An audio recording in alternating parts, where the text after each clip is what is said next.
It's been 3 years since we last spoke. 3 quiet years of silence, until last week, when she called. Her name still flashes on my screen like a ghost I thought I buried. For a moment, I didn't even breathe. And when I finally answered, her voice was the same. Warm. Familiar. Dangerous. That call dragged me back to the life I've spent years trying to forget. The life that ended the day I found out my wife was carrying another man's child. We met when I was 22, young, restless, halfway through my military service. She was 27, finishing medical school. We both worked part-time delivering pizzas, trying to pay rent and chase something better. She was confident, radiant, the kind of woman who looked at you and made you feel seen. At first, we were just friends. Then one night, after a party filled with bad music and cheap beer, something changed. She kissed me first. A few months later, when my service ended, I asked her to marry me. I thought I'd found my forever. The first year was perfect. Our families loved each other, we traveled, laughed, dreamed. But love, I learned, doesn't die suddenly. It fades, quietly, day by day. By our second year, things began to shift. I worked full-time and studied engineering at night. She said she understood, but I could feel her slipping away. I quit school just to save our marriage. I thought if I sacrificed enough, she'd notice, she'd care. But instead of bringing her closer, it only proved one thing. She had already left me long before she walked out. She grew distant. Her eyes stopped lighting up when I entered the room. Her hugs became short, her words mechanical.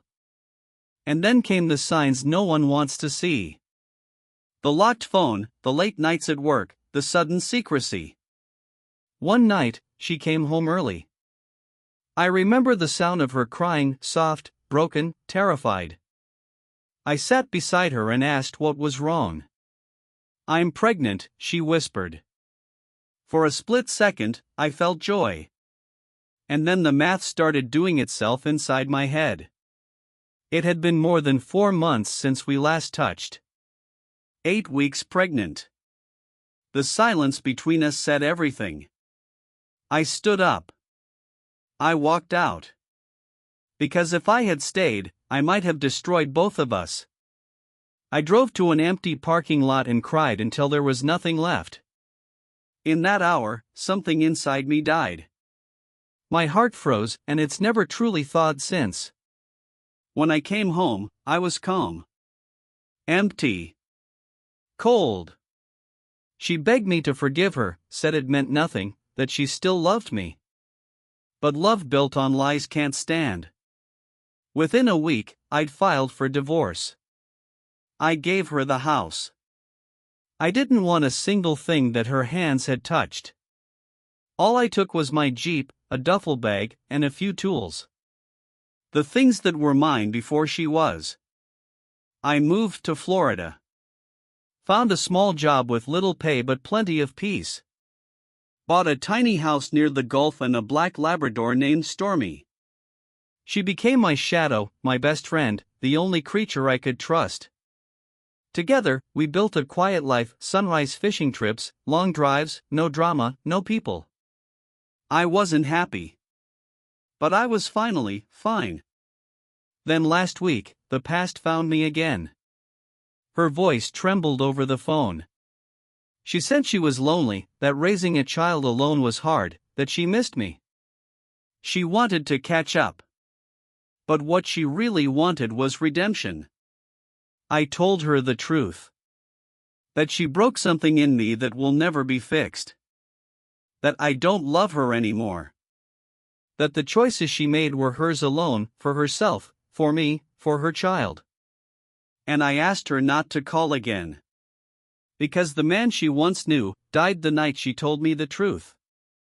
A few weeks later, on New Year's Eve, I went fishing with Stormy. The sky was clear, the water calm. Before leaving the house, I opened an old box. Inside was my wedding ring. I had kept it without even realizing why. Out there, miles from shore, I held that thin circle of gold in my hand. It felt cold, heavy, poisonous. And then I let it go. I watched it sink through the blue-green water until it disappeared. When it did, something inside me finally loosened. The weight I'd carried for years slipped away with it. That ring belonged to a man who no longer exists. And as it vanished beneath the waves, I whispered, "Goodbye." People tell me I've changed. They say I'm quieter, more distant, that I should open up again. Maybe they're right. Maybe I'm broken. But when I'm out there on the water, with nothing but wind, sun, and the sound of the waves, I feel balanced. My sister says I need therapy. My boss's wife tries to set me up with her friends. They don't understand that peace doesn't always look like happiness. I'm not angry. I'm not sad. I'm not ecstatic. I'm just fine. And that's more than I ever thought I'd be. Stormy sits beside me, her tail tapping the boat, watching the horizon. She doesn't ask me to move on. She doesn't ask me to smile. She just sits, quiet and loyal. And that's all I need. If there's one thing I've learned, it's this. Everything passes. Even the pain that feels endless. Even the love that once felt immortal. People change. Hearts break. And yet, somehow, the world keeps turning. So don't hold on to what's already gone. Accept it. Release it. Because the moment you let go, you finally start to live again.